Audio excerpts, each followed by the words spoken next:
오늘의 말씀은 사도행전 16장입니다. 더베아와 루스드라에서 제자 디모데, 아버지는 헬라인이고 엄마는 믿는 유대인, 그를 만났고 그가 칭찬받는 자여서 데리고 떠나기 위해서 할례를 행하게 합니다. 여러 성을 다닐 때에 예루살렘 사도, 장로들이 작정한 규례를 주어서 지키게 합니다. 여러 교회가 믿음이 더 굳건해지고 수가 날마다 늘어갑니다. 성령이 아시아에서 말씀을 전하지 못하게 하십니다. 부르기아, 갈라디아, 무디아에서 비두니아로 가고자 했으되 예수 영이 허락하지 않습니다.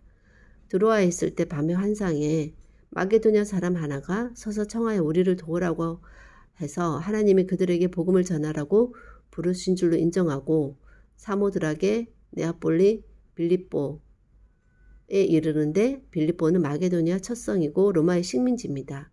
거기서 수일을 유하고 안식일을 기도할 곳을 찾다가 문밖 강가에 나가서 두아디라시아에 있는 자세 옷감 장사로 하나님을 섬기는 리디아를 만났고 주께서 그 마음을 열어 바울의 말을 따르게 합니다.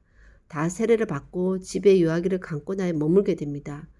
기도하러 가다가 점치는 귀신 들린 여종, 주인에게 큰 이익을 주는 자를 바울 무리가 만났는데 바울 무리를 따라다니면서 소리질러 이르기를 이 사람들은 지극히 높은 하나님의 종으로서 구원의 길을 너희에게 전하느니라.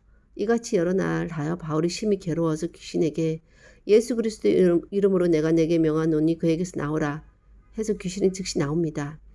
여종의 주인들이 자기 수익 소망이 끊어진 것을 보고 바울 신라를 붙잡아 장터로 데리고 와서 관리들에게 끌어가서 많이 친 후에 옥에 가두어 깊은 옥에 두고 발에 착고를 든든히 채웁니다. 한밤중에 바울과 실라가 기도하고 하나님을 찬송하는데 죄수들이 듣습니다. 갑자기 큰 지진이 나서 옥터가 움직입니다. 문이 다 열렸고 모든 사람의 메인 것이 다 벗어집니다. 간수가 자다가 깨어서 옥문이 열린 것을 보고 죄수들이 도망친 줄로 생각하고 자결 하려는데 바울이 크게 소리질러 내 몸을 상하지 말라. 우리가 여기 있다. 해서 간수가 등불 달라고 뛰어들어가 무서워 떨며 앞에 엎드리고 데리고 나옵니다. 선생님들이여 내가 어떻게 하여야 구원을 받으리까 했을 때 주 예수를 믿으라. 그리하면 너와 내 집이 구원을 받으리라고 하고 주의 말씀을 그와 그 집 모든 사람에게 전합니다. 간수가 그들을 데려다가 맞은 자리를 씻어주고 온 가족이 세례를 받습니다. 자기 집에 가서 음식 차려주고 그와 온 집안이 하나님을 믿음으로 크게 기뻐합니다. 날이 새매 상관들이 부하를 보내어 놓으라 하여 간수가 나가서 평안히 가라 하니까 바울이 로마 사람인 우리를 죄를 정하지 않고 공중 앞에서 때리고 옥에 가두었다가 가만히 내보내고자 하냐 우리를 데리고 나가야 하리라 했을 때 로마 사람이라는 말을 듣고 두려워하여 권하여 데리고 나가 성에서 떠나기를 청합니다. 옥에서 나와 루디아 집에 들어가서 형제들을 만나보고 위로하고 갑니다. 디모데가 합류합니다. 세례를 받게 하고 누가도 합류합니다.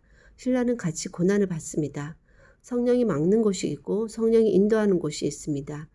빌립보에서 루디아를 만났는데 그와 온 집안의 세례를 받습니다. 그것은 주께서 그 마음을 열어주셨기 때문입니다. 그리고 귀신 들린 여종의 귀신을 나가게 하고 옥에 갇히게 됩니다. 옥에서 간수를 만났고 그와 온 집이 세례를 받고 하나님을 믿음으로 크게 기뻐합니다. 성령이 인도하는 곳은 복음을 듣고 변해야 할 사람들이 있는 곳입니다. 고난도 있고 역사도 있는 곳입니다.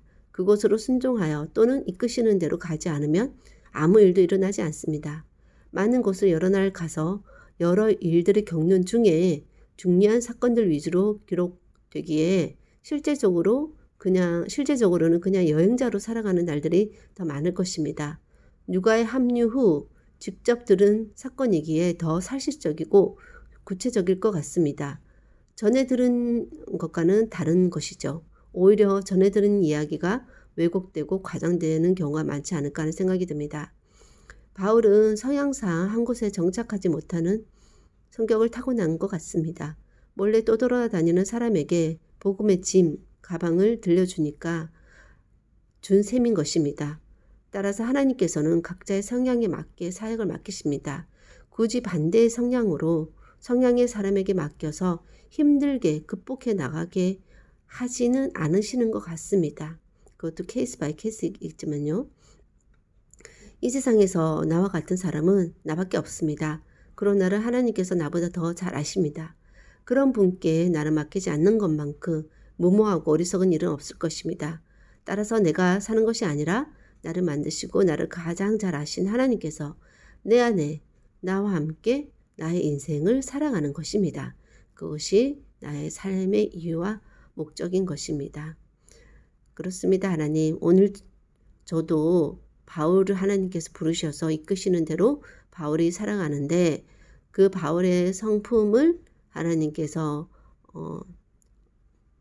선용하셔서 바울에게 맞는 사역으로 이끄시는 것처럼 저 또한 저에게 맞는, 저를 이렇게 만드신 것은 하나님이시기 때문에 바뀌지 않는 저의 성향, 성품적인 부분들을 하나님께서 가장 잘 아시고 이런 것들을 선용하셔서 하나님의 뜻대로 이렇게 살아가게 하실 것을 믿사오니 제가 단지 할 일은 저의 모든 것을 하나님께 온전히 내어드린다기보다 이것은 원래 하나님의 것이었기 때문에 다시 하나님께 돌려드리고 하나님이 나를 통해서 이 세대, 이 시간, 이곳에서 살아가실 수 있도록 온전히 내어드리는 하루의 삶 되기를 소원하고 그런 인생을 매일매일 매순간 매초 주님 앞에 서는 날까지 주님과 함께 동행하다가 주님과 함께 대면하여 보는 그날을 고대하며 살아가기를 소원하고 모든 말씀 예수님 이름으로 기도하였습니다. 아멘.